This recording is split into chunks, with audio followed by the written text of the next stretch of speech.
What I was saying is, besides our shared values, when you look around, you might notice something else about the people here. I would say, in the nicest of ways, because I'm one of them, we're over 65. And I always ask, who is the next generation that is going to come after us and continue our work? So I am thrilled to introduce to you Kelly Klemenko. He is the next generation. He is a local activist. In December, he started a blog newsletter. I have its card right here. It's called We Have Friends Everywhere, and We Are the Resistance. He publishes it every day while he works full-time at a nonprofit, supports his family. So welcome to Kelly Klemenko.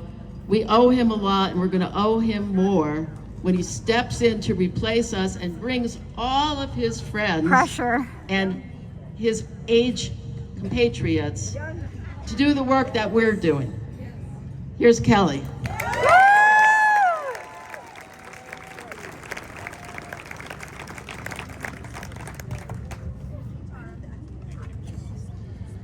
All right, hello everyone. When I was asked to speak here again today alongside leaders who have dedicated their lives to public service, I'll admit something honestly. I was humbled. So before I go any further, I want to thank Mayor Holli Ploog and former Flagstaff Mayor Dr. Evans for their service to our communities and to this country.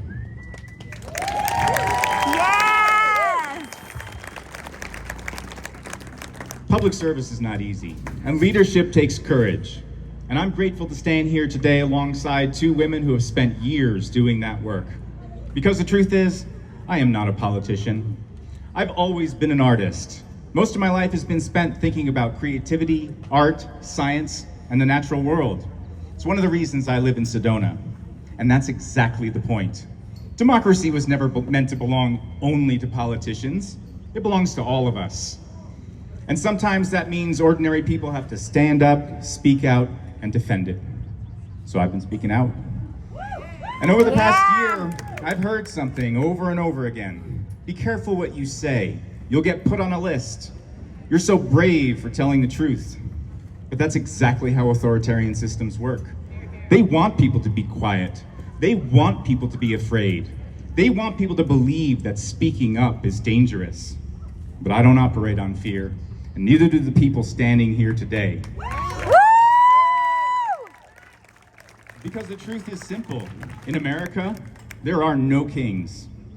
This country was born in rebellion against a king, against the idea that one man could rule above the law and demand obedience from everyone else.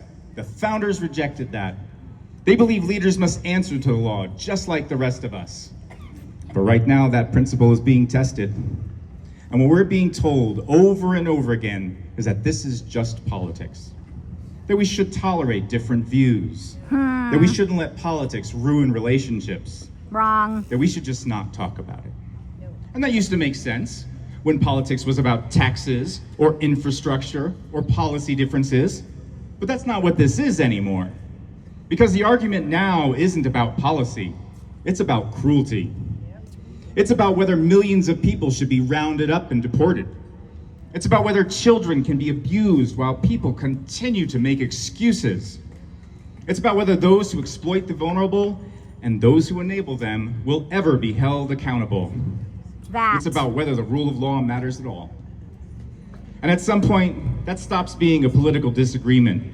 It becomes a moral one. And moral lines matter.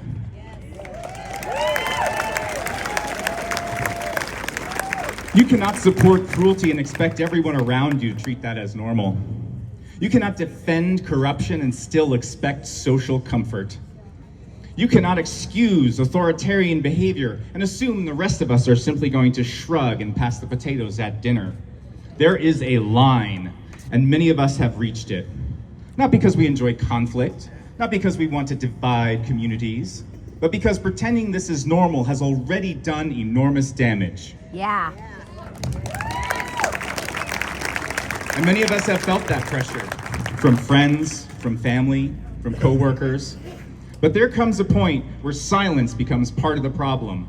There comes a point where civic responsibility means speaking up anyway. Because democracy survives through habits. The habit of paying attention, the habit of speaking when something is wrong, the habit of refusing to normalize injustice even when it's uncomfortable. And for me, that courage comes from somewhere deeply personal.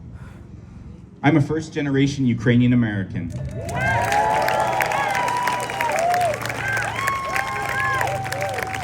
My grandparents survived the prison camps of World War II. They survived the cruelty of fascism and authoritarian rule. And today I still have family in Ukraine fighting for their freedom. And Ukrainians are showing the world something extremely powerful right now. Freedom survives only when people are willing to defend it. That strength, that resolve, that refusal to surrender, that is in my blood. And it's one of the reasons I'm standing here today. Because this is one of those moments. Comfort or courage? Silence or clarity? Look the other way or draw a line? And the truth is, drawing that line does something extremely important.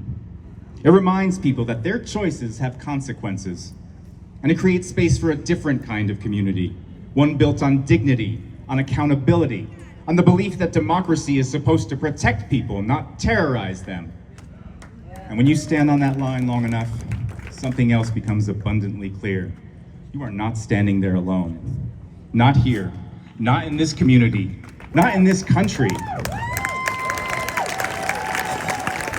Across the United States, millions of people are standing up and refusing to accept the idea that power places anyone above the law. Freedom survives only when people are willing to defend it. And when people choose courage over silence, when they choose truth over propaganda, when they choose each other over fear, something extraordinary happens. We remember who we are. We remember what this country was meant to be. And we remember something even more powerful. We are not alone, and we have friends everywhere.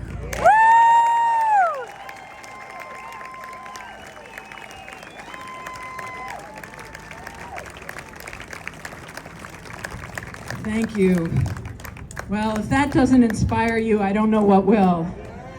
That is amazing. Thank you both for being here, for sharing your wisdom with our community.